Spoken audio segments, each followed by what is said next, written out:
بسم الله الرحمن الرحيم رب أعني على ذكرك وشكرك وحسن عبادتك رب اشرح لي صدري ويسر لي أمري واحلل عقدة من لساني يفقهوا قولي سبحانك لا علم لنا إلا ما علمتنا إنك أنت العليم الحكيم الحمد لله وكفى وسلام على عباده الذين اصطفى أما بعد فأعوذ بالله من الشيطان الرجيم بسم الله الرحمن الرحيم ولا يغتب بعضكم بعضا أيحب أحدكم أن يأكل لحم أخيه ميتا فكرهتموه واتقوا الله إن الله تواب رحيم صدق الله العظيم بزرگان محترم اور معزز حاضرین کرام، آج ہم قرآن حکیم کی 7ویں منزل میں الحمدللہ داخل ہو چکے ہیں۔ قرآن حکیم میں جملہ 7 منزلیں ہیں، جیسے 30 پارے ہیں یا 114 صورتیں ہیں، تو اسی طریقے سے پورے قرآن کریم کے اندر 7 منزلیں ہیں۔ تو الحمدللہ آج 6ٹھی منزل بھی ختم ہو گئی اور 7ویں منزل کا بھی آغاز ہو گیا۔ پہلی ہی بلکہ چوتھی 5ویں رکعت کے اندر، یعنی جس وقت کہ سورہ قاف پڑھی گئی اس وقت ہی شروع ہو گیا، اس کا آغاز ہو گیا۔ بس اب بہت تھوڑے دن تک، یعنی یہ جو معمول کے مطابق جو قرآن کریم پڑھا جاتا ہے تراویح میں، اس اعتبار سے تھوڑے دن باقی رہ گئے ہیں، اس لیے کہ اگلے منگل کو انشاءاللہ تعالی پوری دنیا بھر کے اندر بہت ساری جگہوں پہ قرآن کریم بڑی تعداد میں انشاءاللہ تعالی مکمل ہو جائے گا۔ بعض جگہوں پر ترتیب یہ ہوتی ہے کہ 29 دن میں قرآن کریم پورا کیا جاتا ہے 29 پاروں کو، تو اس طریقے سے انشاءاللہ تعالی جمعرات کے روز، اگلی جمعرات کو، مطلب یہ جمعرات جا کے وہ جمعرات، 2 دن کے فرق کے ساتھ اور بہت سارا قرآن کریم تراویح کے اندر انشاءاللہ تعالی مکمل ہو جائے گا۔ لہٰذا جتنے دن باقی رہ گئے ہیں اس میں بجائے اس کے کہ ہم کاروبار میں، خرید و فروخت میں، لین دین میں مستعد ہو جائیں اور اس عمل میں، یعنی پڑھنے میں، قرآن حکیم کے پڑھنے میں، تراویح پڑھنے میں یا عبادت کرنے کے اندر ہم اس کے اندر سستی اور لاپرواہی برتیں، یہ مناسب بات نہیں۔ اللہ رب العزت نے شروع ہی میں بات فرما دی تھی کہ یا ایھا الذین آمنوا کتب علیکم الصیام کما کتب علی الذین من قبلکم لعلکم تتقون، کہ ایمان والو تم پر رمضان کے روزے فرض کیے گئے جیسا کہ پہلی امتوں پر فرض کیے گئے تھے تاکہ تم پرہیزگار ہو جاؤ۔ دوسری آیت پاک میں اللہ تعالیٰ نے فرمایا ایام معدودات، یہ روز یا یہ روزے بہت تھوڑے دن ہیں، یعنی یہاں پر ہم کو تسلی دی گئی ہے اور یہ کہا گیا کوئی سال 6 مہینے نہیں ہے، 6 مہینے نہیں ہے، 3 مہینے نہیں ہے، بلکہ تھوڑے دن ہیں۔ لہٰذا ان تھوڑے دنوں میں سے آج یہ 18 دن گزر چکے ہیں، اب دیکھا اگر جائے تو 12 ورنہ 11 دن باقی رہ گئے ہیں۔ اس لیے اب ہمارا بھی عمل اب وہی ہونا چاہیے جو کہ اللہ کے پیارے نبی صلی اللہ علیہ وسلم کا ہوا کرتا تھا کہ رمضان شریف کا جب تیسرا عشرہ شروع ہوتا تو آپ عبادت اور بندگی کے اندر اور زیادہ مستعد اور متحرک ہو جایا کرتے تھے، یعنی ان 20 دنوں کی بنسبت۔ بہرحال تو آج بات یہ بتائی جا رہی تھی کہ قرآن حکیم جو پڑھا گیا ان آیت پاک میں سے ایک آیت کریمہ میں کہ جن میں اللہ تعالیٰ نے اپنے بندوں کو بہت ساری چیزوں سے منع فرمایا، انہی میں سے یہ بھی فرمایا گیا کہ وَلَا يَغْتَبْ بَعْضُكُمْ بَعْضًا، اور تم میں سے کوئی شخص اپنے بھائی کی غیبت بیان نہ کرے، غیبت نہ کرے۔ غیبت کہا جاتا ہے کہ اپنے مسلمان بھائی کے اندر کسی برائی کو، کسی خامی کو، کسی عیب کو، کسی غلط چیز کو ہم دیکھنے کے بعد بجائے اس سے کہنے کے غائبانہ اس کا تذکرہ ہم لوگوں سے کرتے پھریں۔ یہ چیز کہ اس سے نہ کہہ کر دوسروں سے کہنا کہ فلاں کے اندر یہ چیز ہے، اس سے حاصل تو کچھ ہوتا نہیں، اس شخص کی تو اصلاح ہوتی نہیں، البتہ ہم گنہگار ضرور ہو جاتے ہیں۔ ہمارے نامہ اعمال کے اندر گناہ لکھ دیا جاتا ہے، اور اگر اس سے کہا جائے گا تو یہ اس کے حق میں نصیحت بھی کہلائے گی اور ہم کو بھی اجر و ثواب ملے گا اور وہ شخص اصلاح کر لے گا۔ اور اگر غائبانے میں 100 لوگ اس کی برائی کرتے ہیں، برائی کا مطلب اس کی غیبت کی جاتی ہے،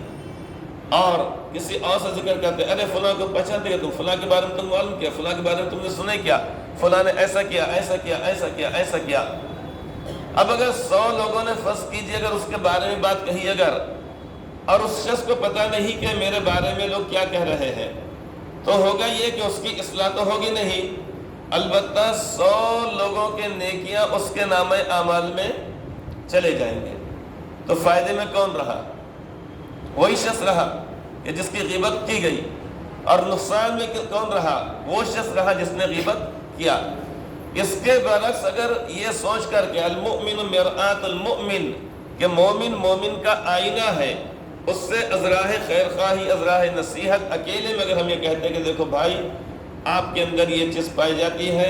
یہ چیز اچھی نہیں ہے، قرآن و حدیث کے مطابق یہ چیز غلط ہے، لہذا آپ اس سے اپنے آپ کو بچائیے، وہ انشاءاللہ تعالی ہمارا شکریہ ادا کرے گا، وہ ہم کو دعا دے گا، کہے گا کہ واقعتاً میرا ذہن ادھر نہیں جا رہا تھا، آپ نے نشاندہی کی، اللہ آپ کو جزائے خیر عطا فرمائے، تو اس کی اصلاح بھی ہو جائے گی اور ہم کو بھی ثواب مل جائے گا۔ اور اس کے برعکس اگر ہم اس کی غیبت کرتے ہیں اور بار بار جتنی مرتبہ غیبت کی جائے گی اتنی مرتبہ ہمارے نامہ اعمال میں سے ایک نیکی چلی جائے گی، نیکی ہم کو دینے کی ضرورت نہیں پڑے گی کہ میاں میں نے تمہاری غیبت کیا، چلو میری تراویح کے پہلے 2 رکعت کا ثواب لے لو۔ اب آج کا زمانہ ویسا رہا ہی نہیں، بس موبائل نکالا یوں کرے، ادھر سے ادھر، پورا مال ادھر اور پورا سرمایہ ادھر، ہو رہا نہیں ہو رہا ہے، کچھ بولنا نہیں پڑ رہا ہے، بیوپاری کو بھی کچھ بولنا نہیں پڑ رہا، گرے کو بھی کچھ بولنا نہیں پڑ رہا، وہاں سامنے وہ لگے ہوا ہے، اب اس کے بعد بتایا دیکھو وہ ہے، ڈال دو اس کے اندر۔ اب اس کا فائدہ یہ ہوا کہ پہلے اگر کوئی چیز کے 5.5 روپے لینے کے رہتے تھے، دونوں میں سے ایک پہ باقی رہ جاتے تھے، اس لیے کہ اگر اس کے پاس چلر نہیں ہے تو 5 روپے دیتے ہیں، چلو چھوڑ جاؤ، بعد میں دیکھیں گے لے لیں گے، یہ بڑا مہنگا سودا تھا، بعد میں تو اگر واقعی اگر آخرت میں لے لیا مطالبہ کا تو تھوڑا مشکل مسئلہ ہو جائے گا۔ تو اس صورت میں کہ اگر اس کے پاس چلر نہیں ہے تو بیوپاری کا نقصان، اور بیوپاری کے پاس اگر نہیں ہے تو گرے کا نقصان۔ اب دونوں میں سے ایک کا نقصان طے تھا 8 آنے نہ ہونے کی وجہ سے، اور 8 آنے آج کل ہے بھی نہیں، اب سیدھا 5 روپے 50 پیسے 7.5 روپے اس کے اندر ڈال دیں گے، وہ خود بخود کھاتے میں جمع ہو جائیں گے۔ تب آج کا زمانہ تو ایسا ہے کہ ہاتھ میں یعنی جیب میں ہاتھ ڈال کر دینے کی اور بچے پس لینے کی ضرورت ہی نہیں ہے، نہ بیوپاری کو ڈالنے کا ہے اپنا ہاتھ اپنے غلے کے اندر، اور نہ گرے کو ڈالنے کا ہے، بس خالی سارا موبائل کا کھیل ہے آج کے زمانے میں۔ بس ہو سکتا آگے چل کر بس اس طریقے دماغ سے پیسے جانا شروع ہو جائیں گے، دماغ سے آنا شروع ہو جائیں گے، بول نہیں سکتے، اور اس وقت لوگ بولیں گے کہ بیوقوف قسم کے لوگ تھے، وہ جیب میں سے موبائل نکالتے یوں کرتے اور اپنا زندگی کا قیمتی وقت برباد کرتے ہیں، بیوقوفت ہے نمبر 1 کے۔ یہ دیکھو دماغ میں سے پیسے یوں گئے، دماغ میں پیسے یوں آگے، بول نہیں سکتے، اور اگلے نسل میں کیا کیا ہونے والا، یہ نسلیں جو چھوٹے چھوٹے بچے ہیں پتہ نہیں اور کیا کیا چیزیں دیکھیں، انشاءاللہ ہم بھی دیکھیں گے، کیوں اللہ کی ذات سے مایوس ہونا چاہیے۔ 100 سال کے بعد 50 سال کے بعد یہ بچوں کے زمانے کو بیوقوفوں کا زمانہ سمجھیں گے لوگ، پھر 100 سال کے بعد اور اگر قیامت نہیں آئی، ہاں اگر اس سے پہلے اگر بوریا بستر لپیٹنا پڑا گا تو بات الگ ہے، پورا لپیٹ دینا اگر پڑا، چلو جلدی چھٹی کرو تو بات الگ ہے۔ تو بہرحال میں بتا رہا تھا کہ یہ نیکیاں دینے کی ضرورت نہیں پڑتی، خود بخود چلی جاتی۔ اللہ رب العزت نے فرمایا کہ وَلَا يَغْتَبْ بَعْضُكُمْ بَعْضًا، کہ تم میں سے کوئی شخص کسی کی غیبت نہ کرے۔ اللہ تعالیٰ فرماتے ہیں آگے أَيُحِبُّ أَحَدُكُمْ أَن يَأْكُلَ لَحْمَ أَخِيهِ مَيْتًا فَكَرِهْتُمُوهُ، کیا تم میں سے کوئی شخص اس بات کو پسند کرتا ہے کہ اپنے مردار بھائی کا گوشت کھائے؟ یہاں پر غیبت کو اللہ تعالیٰ نے مردار بھائی کا گوشت قرار دیا، یعنی ایک تو یہ ہے کہ مردار کا گوشت بازار میں اگر ہم جاتے ہیں اگر یہ کیا بھائی مرغی کتنے کو ہے، یہ کیسے کلو 200 روپے کلو، یہ کیسے 150، اور یہ کنتری کتنی ہے جس کو منتری کھاتے زیادہ تر؟ تو معلوم ہے 350 روپے کلو ہے، 350 روپے کلو۔ لیکن اگر دکاندار کہے ایسا کرتے ہیں 50 روپے کلو اور بہت اچھے مرغے، چلو چلتا ہوں بتاتا ہوں، اب لے کر جائے اور ایک ڈرم کے اندر بتا پورے مردار مرغیاں 50 روپے کلو، تو بتائیے ہم کیا لینے کو تیار ہو جائیں گے یا دماغ خراب ہو جائے گا؟ کیا کریں گے؟ جب جو حلال جانور ہے اس کا گوشت یا اس کو ہم مردار ہونے کے بعد نہیں لے سکتے، ہم گوشت تو گوشت، اس طریقے سے مردار تو بہت دور کی بات ہے۔ ہم دکان پہ جائیں اور جانے کے بعد ہم کہیں بھائی 2 کلو گوشت دے دو، اب اس نے کہا کہ بھائی ٹھیک ہے 2 کلو گوشت نہیں، آپ کو میں 3 کلو گوشت دیتا ہوں، 2 کلو کے بھاگ دیتا ہوں۔ البتہ ایک صاحب آئے تھے، انہوں نے گوشت کٹوایا تھا، لیکن بعد میں انہوں نے کہا کہ مجھے اتنا نہیں اتنا چاہیے، لہٰذا یہ جو میں کٹ کر کے رکھا ہوں یہ گوشت لے لو، تو آدمی وہ گوشت لینے کو تیار نہیں ہوتا۔ بھلے سے اپنے سامنے گوشت کٹائے گا، اس کے اندر چھچڑے کیوں نہیں نکلتے، 2 کلو کے اندر 1.25 کلو وہ لینا پسند کرے گا، لیکن کسی اور شخص نے پہلے جو گوشت کاٹ کے جو رکھا ہے اور نہیں لیا، اور دکاندار کہہ رہا کہ میں آدھی قیمت میں دینے کو تیار ہوں، تو وہ آدمی لینے کو تیار نہیں ہوتا، کیونکہ دل نہیں مانتا اس کو۔ اپنے سامنے سے جیسے کہا جاتا ہے بھائی ٹکے میں سے نکالو، بینڈا نکالو، نکھر نکالو، اور جب ہوٹل میں جاتے ہیں تو سب بکھرا ہوا کھانا لائے تو ارے لو اس کو، کیوں کیا؟ ارے ڈھیکلے میں سے لاؤ جی، کیا بولتے ہو؟ ڈھیکلے میں سے لاؤ بولتے ہیں، مطلب وہ جو رہتا ہے بڑا جو ڈلا رہتا، تو اس کی بات یہ لگ رہی تھی، گرم گرم بھاپا نکل رہے، ایک بوٹی چھاکری، ایک ہڈی ادھر سے تو چھپ کے بیٹھے گی، اب وہ تہاری کھائیں گے اس کا مزہ، اور جو بکھری ہوئی جو تہاری ہے وہ کھانے میں مزہ انسان کو نہیں آتا۔ تو ایک تو یہ ہے کہ گوشت مردار کا، جانور جو مر گیا، جو جانور حرام ہے وہ نہیں، بلکہ جو جانور حلال ہے، جیسے مرغی ہے، بکری ہے، بھینس ہے، اور اسی طریقے سے یعنی جو بھی جانور ہوتے ہیں، اس کا تائے ساتھ بھائی ہے اور دوسرے جانور وغیرہ ہے، تو بہرحال وہ جانور کا گوشت آدمی ہے تو جو حلال ہے اس کو کھانے کو آدمی تیار نہیں ہوتا، تو انسان کا گوشت انسان کیسے کھائے گا؟ یہاں پہ اللہ تعالیٰ فرمایا کہ کیا تم میں سے کوئی شخص بات کو پسند کرتا ہے کہ اپنے مردار بھائی کا گوشت کھائے؟ ایک تو جانور کا گوشت نہیں کھا سکتا، پھر جو آدمی کا بھائی کا انتقال ہو گیا اس کا ہی پہلے صدمہ افسوس الگ ہے، اب وہ اس کے بعد اس کا گوشت کھلایا جائے، خدا نخواستہ کسی کو کھاؤ کہا جائے تو آدمی کھاتا نہیں، بلکہ تروز تازہ گوشت 2 دن تک تو آدمی کھاتا ہی نہیں، تھیلی ہاتھ میں نہیں پکڑتا۔ ہاں 2 دن کے بعد شام میں علماء کرام کو فون کرنا شروع کرتے ہیں، 2 دن پہلے فلاں کا انتقال ہوا، ایسا ہوا ویسا ہوا، کل ہم گوشت کھانا کہ نہیں کھانا، تو فون نہ کرتے لوگ، چونکہ لوگ کیا کرتے ہیں کھچڑی اور چٹنی اور وہ اتنا کھلا کھلا کے وہ بیچارے گھر والوں کو تھکا دیتے ہیں، بیٹے کھاؤ تم یہ کھاتے رہو، بالکل بغیر ہلدی والی کھچڑی کھاؤ اور تل بھلے کے بیچ کی چٹنی کھاؤ، ان کے پاس سے بھی آیا بگونا تو وہ، ان کے پاس سے بھی آئے ڈھکن ہٹائے تو وہ، ان کے پاس سے بھی 15-20 بگونے جمع ہو گئے، لیکن ایک کے اندر بھی چکن 65 نہیں، اس کے اندر کا اثر نہیں گا، کھائی بھی نہیں سکتا ہے۔ بہرحال بات کہیں سے کہیں چلی، میں بدلا رہا تھا، اللہ تعالیٰ نے یہاں پر تشبیہ دی ہے اور یہ فرمایا کیا تم میں سے کوئی شخص اپنے مردار بھائی کے گوشت کھائے گا؟ ہرگز نہیں۔ تو یہاں پر غیبت کو بھی اللہ تعالیٰ نے ایسے ہی فرمایا، حدیث پاک میں آپ نے فرمایا الغیبت اشد من الزنا، کہ غیبت زنا سے بھی زیادہ سخت ترین گناہ ہے، آپ نے فرمایا۔ صحابہ کرام کو حیرت ہونے لگی کہ زنا کر لے خدا نخواستہ کوئی مرد یا عورت تو کوڑے مارنے کا 100 کوڑے مارنے کا حکم ہے، یہ اسی طریقے سے شادی شدہ اگر ہے تو پتھر مار مار کر ہلاک کر دینے کا حکم ہے، لیکن غیبت کے اندر ایسا نہیں، مگر اس کا گناہ اس سے زیادہ بڑھ جا رہا ہے، اس کا گناہ اس سے زیادہ بڑھ رہا ہے۔ اس لیے صحابہ کرام نے اس کیا وَكَيْفَ الْغِيبَةُ أَشَدُّ مِنَ الزِّنَا یا رسول اللہ، اے اللہ کے پیارے رسول صلی اللہ علیہ وسلم آخر بتلائیے آخر ہمیں کہ غیبت کا گناہ زنا سے بڑھ کر کیوں ہے، اس کی وجہ کیا ہے؟ اب آپ نے کیا فرمایا دیکھیے، إِنَّ الرَّجُلَ لَيَزْنِي فَيَتُوبُ اللَّهُ عَلَيْهِ، آپ نے فرمایا کہ اگر کسی شخص سے اگر زنا اگر ہو جائے خدا نخواستہ، اور وہ اللہ تعالیٰ سے اگر سچے دل سے معافی مانگ لے، توبہ کر لے، تو اللہ تعالیٰ اس کو معاف کر دیتے ہیں۔ إِنَّ الرَّجُلَ لَيَزْنِي فَيَتُوبُ اللَّهُ عَلَيْهِ، کہ ایک آدمی سے اگر زنا اگر ہو جاتا ہے اور پھر وہ اللہ تعالیٰ سے سچی توبہ کرتا ہے، اپنے اس عمل پر شرمندہ ہوتا ہے، ندامت کرتا ہے، اس سے اپنے آپ کو علیحدہ کرتا ہے اور آئندہ نہ کرنے کا پکا ارادہ کر لیتا ہے، فیتوب اللہ علیہ، تو اللہ تعالیٰ اس کو معاف کر دیتے ہیں۔ آپ فرماتے ہیں وَإِنَّ صَاحِبَ الْغِيبَةِ لَا يُغْفَرُ لَهُ حَتَّى يَغْفِرَهَا لَهُ صَاحِبُهُ، غیبت کرنے والے کو اس وقت تک معاف نہیں کیا جاتا جب تک کہ وہ شخص معاف نہ کر دے کہ جس کی غیبت کی گئی۔ اب بات سمجھ میں آ گئی،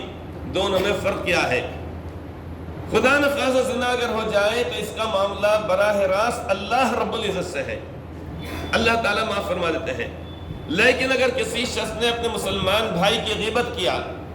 چاہے مرد نے مرد کی کیا یا عورت نے عورت کی، پڑوسن نے پڑوسن کی، کسی بھی شخص نے کسی کی غیبت کیا، اب یہ جب تک کہ اس سے معافی نہیں مانگ لے گا یا وہ عورت مانگ نہیں لے گی اپنی پڑوسن سے، اس وقت تک اللہ تعالیٰ معاف نہیں فرماتے ہیں۔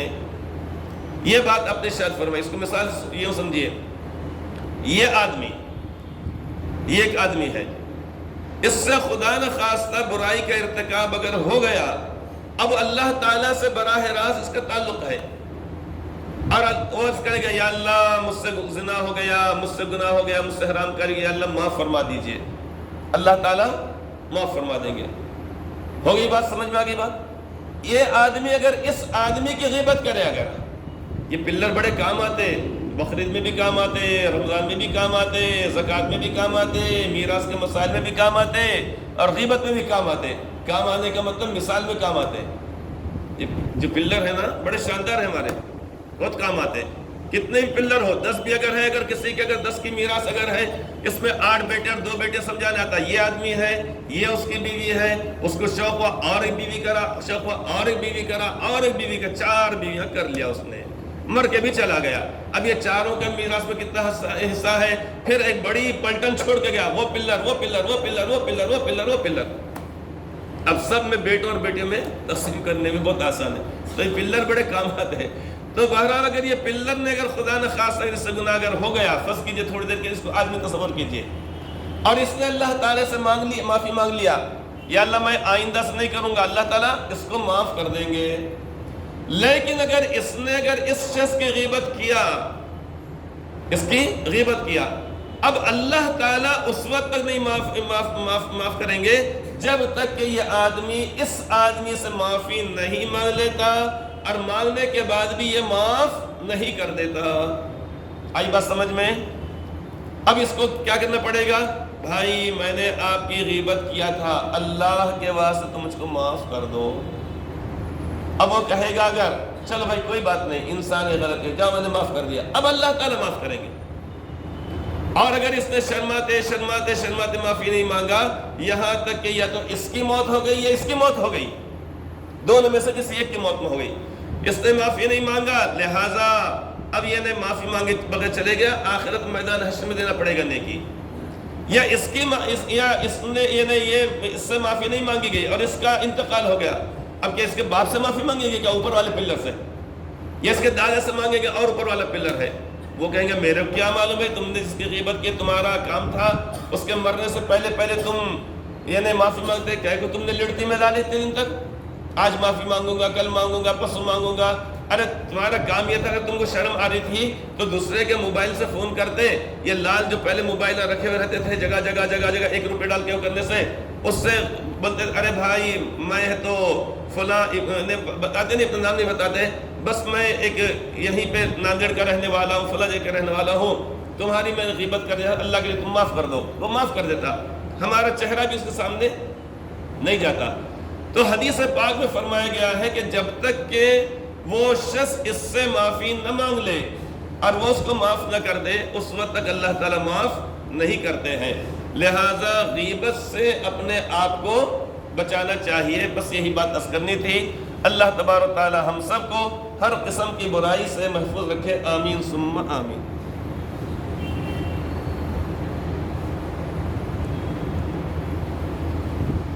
تو یہ پلر کام آتے نہیں آتے؟ بہت کام آتے ہیں، بڑے کام کی چیز ہے، ہر جگہ مثال میں پیش کر سکتے۔ چلیے اللهم أنت السلام ومنك السلام وإليك يرجع السلام تبارك ربنا وتعاليت يا ذا الجلال والإكرام. اللهم صل على سيدنا محمد كلما ذكره الذاكرون وصل على محمد كلما غفل عن ذكره الغافلون. ربنا آتنا في الدنيا حسنة وفي الآخرة حسنة وقنا عذاب النار. اللهم إنا نسألك الهدى والتقى والعفاف والغنى. اللهم إنا نسألك الجنة ونعوذ بك من النار. اللهم اكفنا بحلالك عن حرامك واغننا بفضلك عمن سواك. ربنا توفنا مسلما والحقنا بالصالحين. ربنا تقبل منا إنك أنت السميع العليم وتب علينا إنك أنت التواب الرحيم. وصلى الله تعالى على خير خلقه محمد وعلى آله وأصحابه وأتباعه أجمعين. آمين برحمتك يا أرحم الراحمين.